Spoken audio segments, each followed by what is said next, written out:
Good morning. I would just like to take a few minutes as the sheriff to express my gratitude for everybody who has played a part in this investigation. As you know, it's been a vast, a complicated, and a very, very fast-paced investigation. You're looking at people standing up here who are running on, if they got an hour's sleep in the last couple of days, they're probably lucky. It has been very taxing. It has been so impressive, speaking on behalf of the local law enforcement, to see the cooperation that we've seen in this type of case. Across the state, sheriffs, chiefs, our state partners have stepped up and have come to the call on anything that we needed. Our county chiefs have been phenomenal. Our Utah County Attorney, Jeff Gray, who's standing up here with us, has been phenomenal in leading us through this investigation. I would like to thank the federal government for their resources, their assets. Our local team here, our FBI team, has been extraordinary in helping us work through this and bring this person to justice. Most of all, I would like to thank the public, and specifically, I would like to thank the public who turned to prayers and who turned to positiveness for us. I would like to thank them on behalf of the law enforcement community because we needed those prayers. That's what we needed to get through this. We needed your support, and you gave it to us. We needed your patience, and you gave it to us. And I would like to thank you for the Kirk family because that's what they need, is your support and your prayers, and that will get us through all of this. So thank you everybody for everybody that have stepped up. We've had such a phenomenal response to this. Thank you.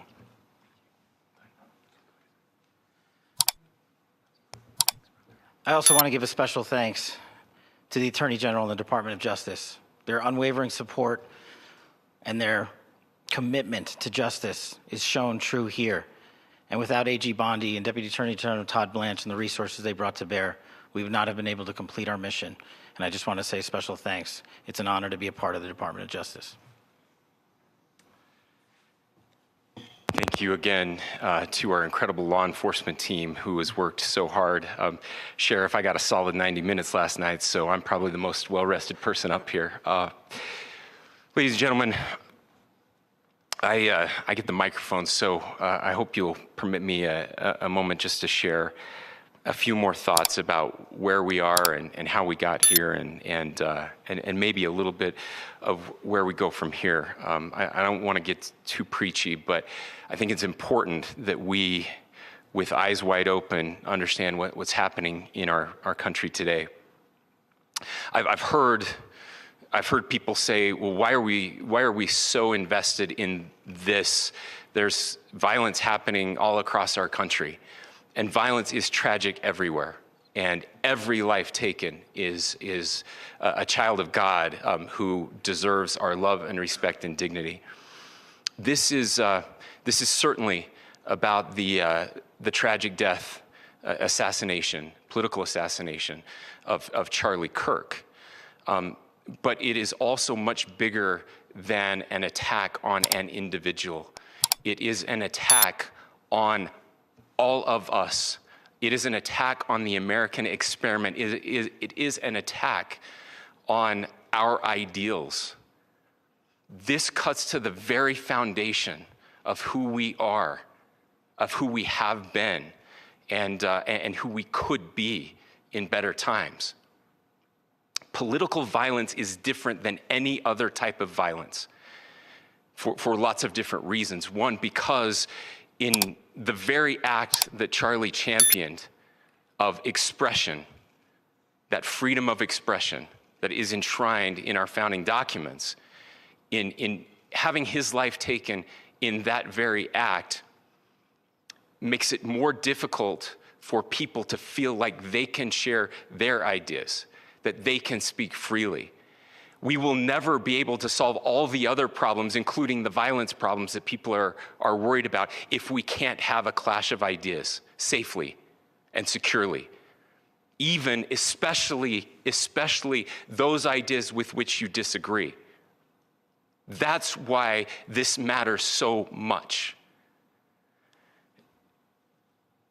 Over the last 48 hours, I have been as angry as I have ever been, as sad as I have ever been. And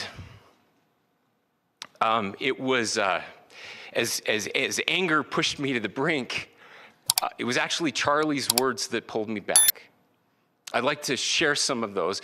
And specifically right now, if I could, I need to talk to the young people in our state, in my state, and all across the country.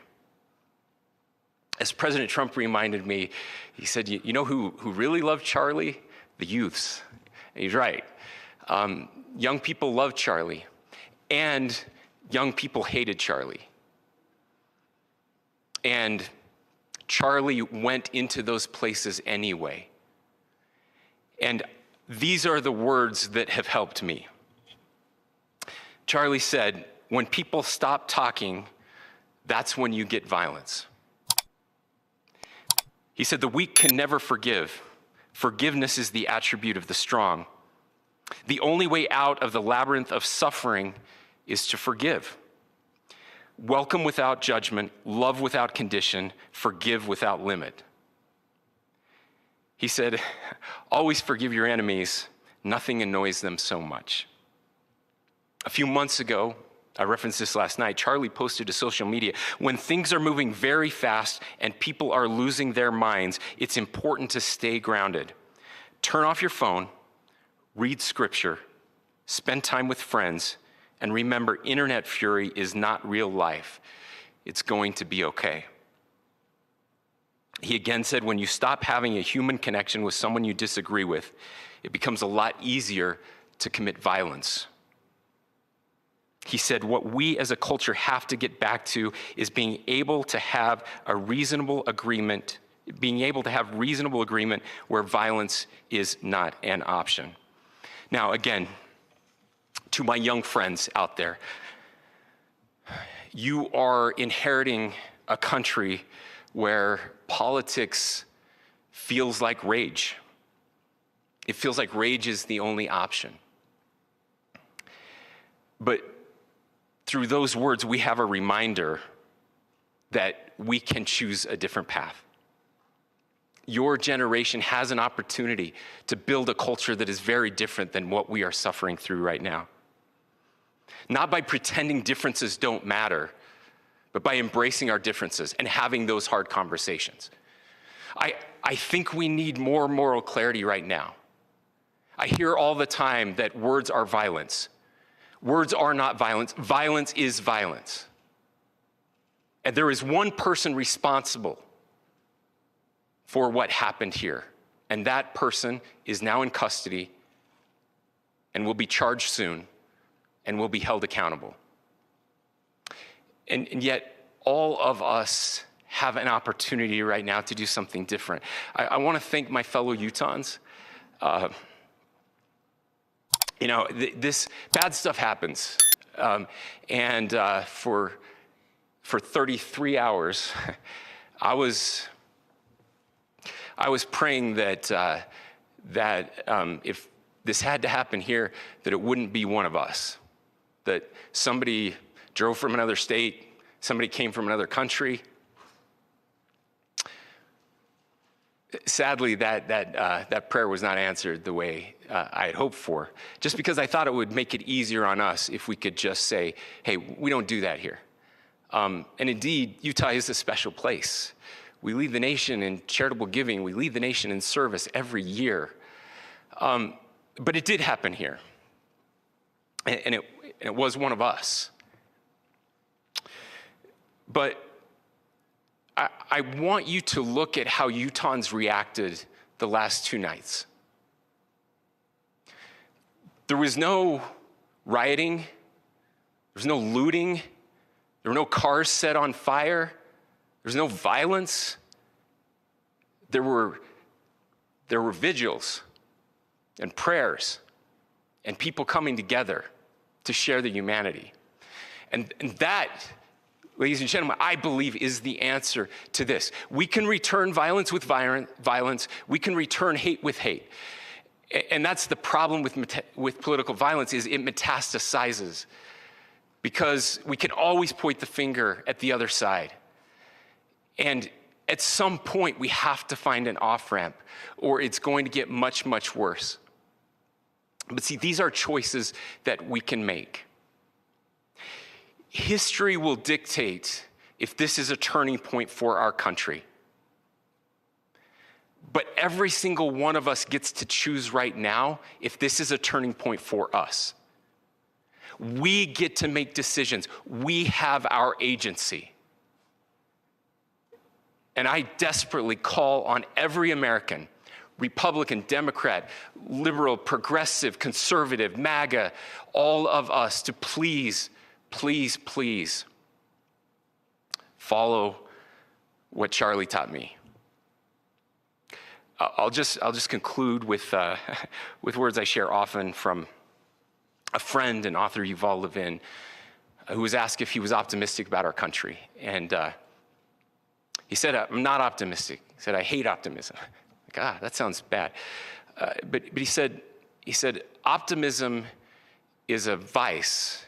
It's this idea that good things are just going to happen. And he said, in the history of the world, good things have never just happened. He says, I'm not optimistic, but I am hopeful. And hope is the virtue that sits between the vices of optimism and pessimism.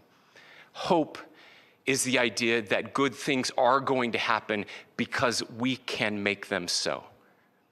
I still believe in our country. And I know Charlie Kirk believed in our country. I still believe that there is more good among us than evil. And I still believe that we can change the course of history. I'm hopeful because Americans can make it so. Ladies and gentlemen, we're happy to answer any questions you might have. Governor, can you please speak to whether the suspect is speaking with authorities and his demeanor, Tyler Robinson, when he turned himself in? I cannot speak to that right now. Governor, how do you interpret the engravings on casing? Well, I will leave that up to you to interpret what those engravings mean. I think the clearest one that says "catch fascist," there's not, and by the way, that's like catch like a ball, catch this. I think that speaks for itself.